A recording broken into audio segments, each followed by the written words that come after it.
Hai murid-murid, sebelum kita mulakan kelas, mari kita mulakan kelas dengan menonton video. Murid-murid boleh mengambil makanan ataupun snack semasa menonton video ini. Video pengajaran ini. So, jadi mari kita mula. Okay, mari kita tengok video di YouTube. Sekejap.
Okay, murid-murid, itu tadi adalah video yang berkaitan dengan sudut. So, berdasarkan video di atas, apa yang kita akan belajar hari ini? Kita akan belajar tentang sudut, tentang garis. Lepas tu, dia terdapat garis parallel. Parallel dalam bahasa Melayu dipanggil sebagai garis lari. Okay. Dan lepas tu dia terdapat ada tiga sudut. Sudut corresponding angle, alternate angle and interior angle. So jadi tiga-tiga sudut ni, angles ni kita akan belajar nanti.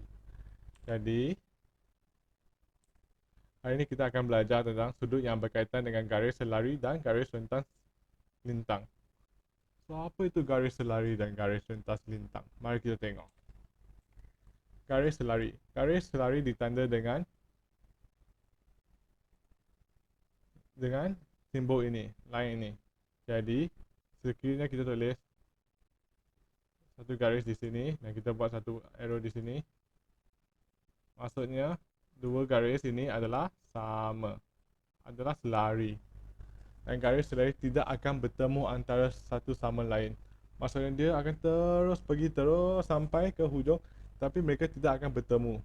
Mereka tidak akan bersilang. Jadi inilah sifat garis selari. Garis rentas lintang. Garis rentas lintang adalah satu garis lurus yang bersilang dengan dua atau lebih garis lurus. Maksudnya terdapat dua garis di sini. Tak kira dia garis selari ataupun tak kira dia garis selari ke tak. Janji dia garis lurus, tapi dia bersilang. Jadi ini adalah dipanggil sebagai garis rentas lintang. Mari kita tengok. Ini contohnya. So yang ini ialah garis rentas lintang. Janji dia mesti bersilang dengan 2 atau lebih garis lurus. Okey, mari kita tengok contoh garis selari di kehidupan sebenar. Okey, yang pertama, landasan kereta api. So, landasan kereta api di sini tengok. Satu garis sini, 2 garis sini. Mereka mesti adalah selari. Sekiranya landasan tidak selari, dia akan macam ini. Dia akan bertemu dengan sesama sendiri. Dan kereta api itu akan gerak, lepas tu mereka akan langgah dengan jalan yang tiada landasan. Sebab landasan tu dah bertemu. Jadi kereta api itu akan berlanggar. Dan ini akan menyebabkan banyak masalah. Contohnya kecederaan, contohnya kerosakan benda dan lain-lain. Okey, kedua, peta permainan komputer. So yang ni satu permainan yang sangat famous di kalangan murid-murid sekarang. Jadi yang ni ialah dipanggil sebagai Mobile Legend. Tengok peta ni. Dia ada garis lari di sini. 1 2 3 4 5 6. So atas pun ada 7 8 9 10 11 12. So sini adalah amat garis lari dalam peta ini adalah amat penting sebab ia menentukan di mana karakter masing-masing akan pergi. Contohnya di tengah, mereka dipanggil sebagai tank atau mage pergi ke tengah. So, sekiranya garisan tidak selari dan mereka bertemu, jadi di sini, di tengah sini, lane di tengah sini akan bertemu di atas. Jadi, dia akan menjadi 3 hero lawan 3 hero di atas satu lane. So, jadi garis selari adalah amat penting dalam permainan komputer juga. Yang ketiga, track athlete. Tengok di sini, athlete, track di sini. Di sini adalah garis selari. Sekiranya tidak selari dan mereka bertemu, bersilang. So, jadi atlet tu dia akan lari dengan sangat laju tapi mereka tidak perasan yang lain tu bertemu. Jadi mereka akan melanggar sesama sendiri dan akan menyebabkan kecederaan yang serius. So, mereka dah lari terlalu laju dan mereka tidak boleh berhenti secara mengejut. Jadi mereka akan langgar sesama sendiri. Jadi garis selari adalah amat penting dalam kehidupan kita. Kedua, contoh garis rentas lintang. Di sini apa ini? Ini adalah tempat di mana yang kamu nampak. Di hotel, di shopping mall, di sekolah pun ada. So ini adalah tempat parking kereta, tempat letak kereta. So tengok, ini adalah garis dia, garis yang lurus dan yang lain yang tengah ini ialah garis rentas lintang. Garis rentas lintang ni membagikan kepada dua, parking kepada dua. Jadi dia membolehkan lebih banyak kereta untuk memparking di sana. Okey, kedua ialah pintu. Tengok, di sini ada garis selari 5, 6, 7, 8, 9, 10. Yang ini ialah garis rentas lintang. So garis rentas lintang ini adalah amat penting untuk pintu ini. Dia ada dua. Yang pertama adalah untuk kesenian, bagi dia cantik. Yang kedua ialah untuk mengukuhkan lagi pintu tersebut. Contohnya garis ini, garis selari ini 2. So dia ialah panjang, tapi di tengah tu dia adalah sangat lemah. Jadi sekiranya saya tumbuh ataupun menyepak atau membaling benda di sana, di tengah sini dengan line di sini, pintu ini mudah pecah. Jadi garis rentas lintang ini adalah untuk mengukuhkan lagi supaya saya tumbuk, saya membaling benda, saya menyepak, dia tidak akan pecah dengan mudah. Okey, mari kita cuba. Adakah garis PQ dan RS garis selari? Mari kita fikir. So, PQ dan RS, adakah dia garis selari? Mari kita tengok. Apa itu sifat garis selari? Dia ditanda dengan anak panah di tengah di sini. So, garis selari tidak akan bertemu. Okey, mari kita tengok. So yang ni tidak bertemu dan betul, tidak bertemu betul. Dan ini dia tak ada anak panah di tengah. Jadi ini bukan garis selari. Dia bukan garis selari. So seterusnya, adakah garis PQ dan RS garis selari? PQ, RS. Okay, kita tengok yang pertama, dia ada anak panah. Ya, betul. Kedua, mereka tidak bertemu antara sesama sendiri. So jadi garis PQ dan RS adalah garis selari. Okay, adakah garis AB adalah garis rentas silang? So mari kita tengok. Rentas lintang, sorry.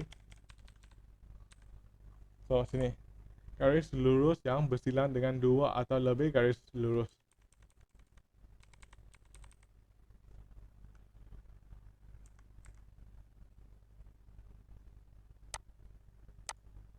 Okay, mari cikgu ubahkan sedikit.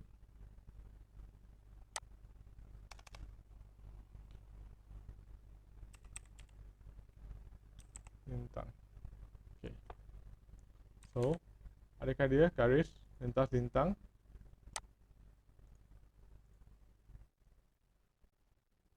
Okay, definisi dia kata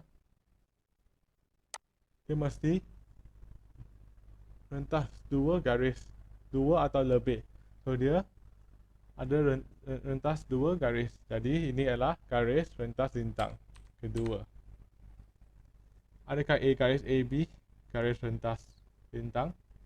So tengok, dia melebihi satu saja. Dia menyilang, dia bersilang dengan satu garis saja.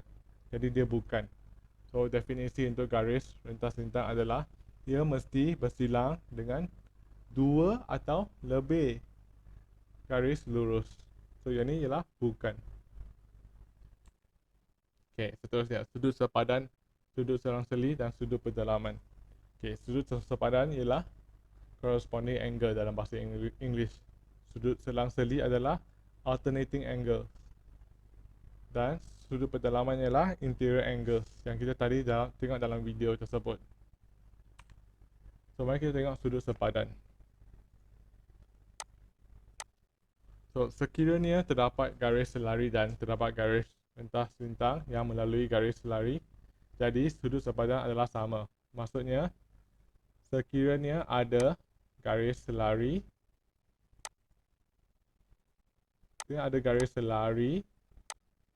dan terdapat satu garis rentas lintang, jadi sudut di atas ini A dan B adalah sudut sama. Bagi contoh lain, sudut yang ni kita panggil sudut C, dan sudut sini kita panggil sudut D. Jadi sudut C dan sudut D pun adalah sama. Contoh lain, okay, sudut cikgu ambil di bawah sini, sudut Y dan sudut X. So sudut Y dan sudut X adalah sama juga, sebab ini adalah sudut sepadan. Maksudnya corresponding angles, maksudnya atas-atas sama, bawah-bawah sama. Tengok di sini. Untuk garis ini sudah di atas ini. Untuk garis ini sudah di atas sini. So kita boleh bagikan dia kepada 4. Yang pertama, kedua bahagian, 3, lepas tu 4. So ini kita bagi 4 juga. 5, 6, 7, 8. Tengok, dia adalah sama.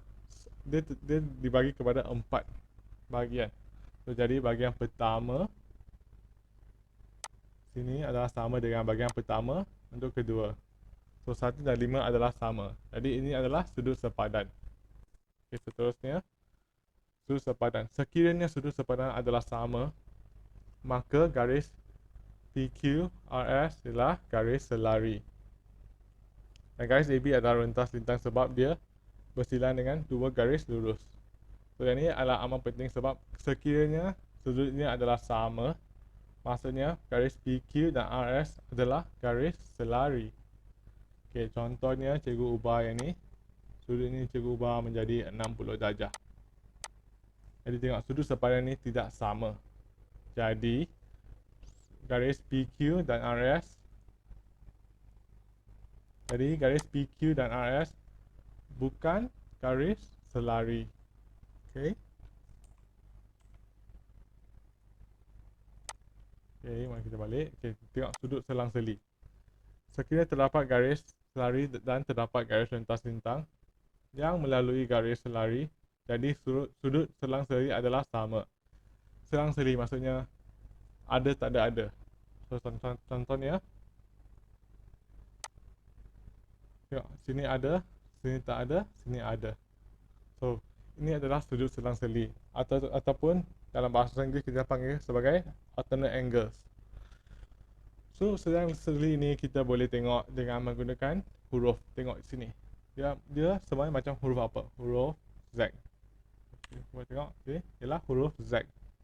Jadi, pembuka atas huruf Z di atas sini dan di bawah sini adalah sama. Okey, contohnya contoh lain. Di sini.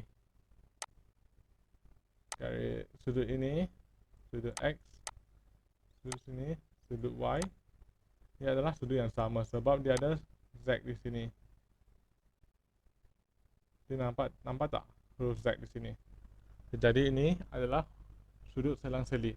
So, sudut selang-seli kita boleh tengok huruf Z. Kita boleh gunakan huruf Z sebagai panduan untuk kita buat. Tapi ini hanya boleh jadi sekiranya terdapat garis selari dan ada satu garis rentas lintang. Dalam bahasa Inggeris kita panggil sebagai if there is two parallel line with a transverse line passing through it, therefore A and B is called an alternating angles. So yang ni ialah dalam bahasa English. Tengok di sini. Sekiranya sudut selang-seli adalah sama, maka garis PQ dan RS ialah garis selari. So contoh yang tadi cikgu ubah di sini 60 darjah. Tengok, sudutnya tidak sama. Jadi garis PQ dan RS bukan garis selari. Faham murid? Dan kita boleh tengok sini. Sini pun kita boleh tengok sebagai Z. Huruf Z. Untuk sudut selang-seli kita boleh gunakan panduan huruf Z. Okey. Seterusnya adalah sudut pedalaman. So, sudut pedalaman dalam bahasa Inggeris kita panggil sebagai interior angle. Maksudnya hasil tambah sudut pedalaman ialah 180 darjah. Kat sini hasil tambah A dan B ialah 180 darjah. Kita boleh tengok sini ialah U shape. So kalau U shape, sini dan sini adalah sama, kalau tambah 2 adalah 180 darjah. Okey, contoh lain. Sudut ini, sudut C dan sudut D adalah sudut pedalaman. Maksudnya hasil tambah C dan D adalah 180 darjah. Okay, seterusnya. Sekiranya hasil tambah sudut pedalaman ialah 180 darjah, maka garis PQ dan RS ialah garis selari. So, sini sudut pedalaman 70. Sini 110. Hasil tambah mereka dua adalah 180. Jadi garis PQ dan RS ialah garis selari. Okey. Kita tengok lain. Okey. Adakah sudut ini sudut sepadan, sudut selang-seli atau sudut pedalaman? Mari kita cuba buat. So yang ni. Adakah sudut ini ialah sudut sepadan, sudut selang-seli atau sudut pedalaman? Murid tahu jawapannya?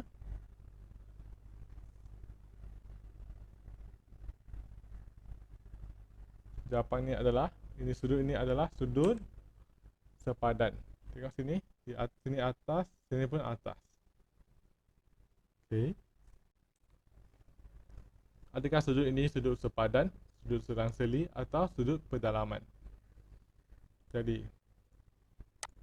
sudut ini dia sudut apa? Dia nampak macam bentuk apa? Bentuk U.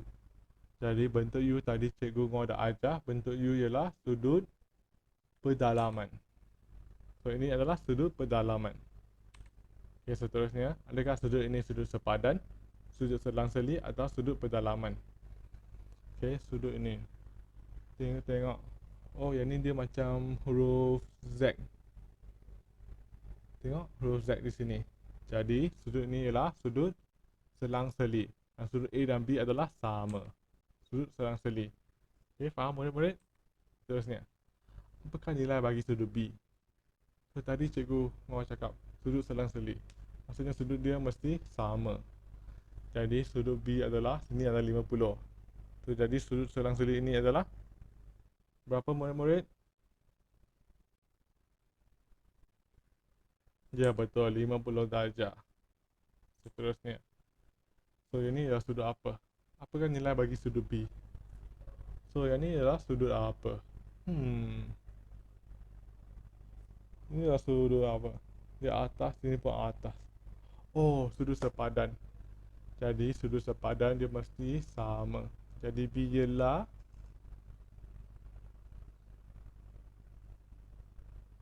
ya betul, B ialah 75 darjah. Seterusnya. Apakah nilai bagi sudut B? Sini nampak B sini. So, ini 75. So, dia nampak macam apa? Oh, U shape. So, dia adalah sudut pedalaman. Jadi, apa sifat sudut pedalaman? Tadi Cikgu Ngok ada terangkan. Rasanya dia hasil tambah mesti menjadi 180 darjah. Jadi, murid-murid, apakah sudut bagi B?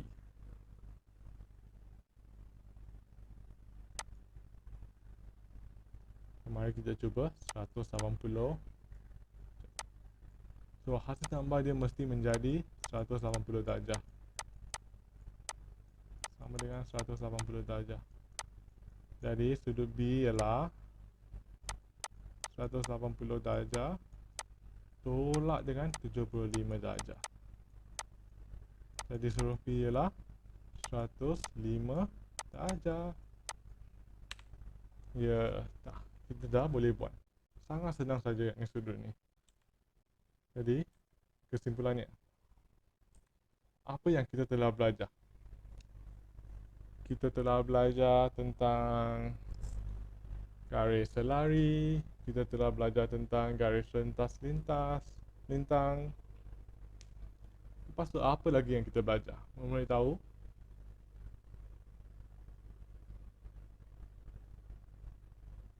Ya, kita telah belajar tentang 3 sudut. Yang pertama sudut sepadan, sudut selang-seli dan sudut pedalaman. Okey. Garis selari. Apa sifat dia? Sifat garis selari. Sifat garis selari maksudnya dua garis yang tidak akan bertemu sesama sendiri dan terdapat anak panah di tengahnya.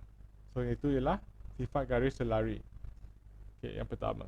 Kedua, garis rentas lintang. Garis rentas lintang bermaksud dia bersilang dengan dua atau lebih garis. So, dari contoh sini, dua garis di sini dan terdapat satu garis di sini. Jadi pen hitam ini ialah satu garis rentas lintang. Okey, ketiga. Ketiga ialah sudut sepadan. Apa itu sudut sepadan? Maksudnya, mari kita tengok balik. Okey, sudut sepadan. Sepadan adalah dua sudut yang sama. Di atas sini dengan atas di bawah sini adalah sama sudut. Untuk memulai senang ingat, kita tengok. Sini kita boleh bagi gambar 4. Satu bulatan sini, satu bulatan di sini. So, untuk sudut sepadan, atas sini adalah sama dengan atas sini.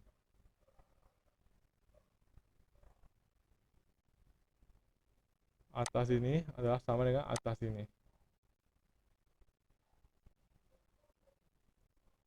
Sini adalah sama dengan sini, ketiga.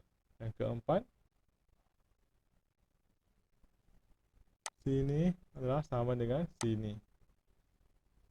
Jadi kita boleh tengok sebegini untuk memudahkan kita. Jadi sudut sepadan mestilah sama. Seterusnya, sudut sedang seli. So, sudut sedang seli dia adalah huruf Z. Jadi sini. So jadi A akan sama dengan B. So jadi ini adalah sudut selang seli. Dan sudut dia mesti sama. Ketiga, sudut pedalaman. Tengok, sudut pedalaman dia adalah huruf U. U shape. Jadi hasil tambah sudut pedalaman ialah 180 darjah. Huruf A dan B tak semestinya sama. Sebab kedua dia mesti tambah menjadi 180 darjah. Okey. Itu saja yang kita akan belajar hari ini. Seterusnya, kerja rumah. Cikgu akan membuat kuisis dan murid sila membuatkannya dan pastikan siap. Cikgu akan mengambil kedatangan melalui kuisis. Itu saja daripada saya. Kalau ada apa-apa soalan, boleh tanya di grup WhatsApp. Terima kasih.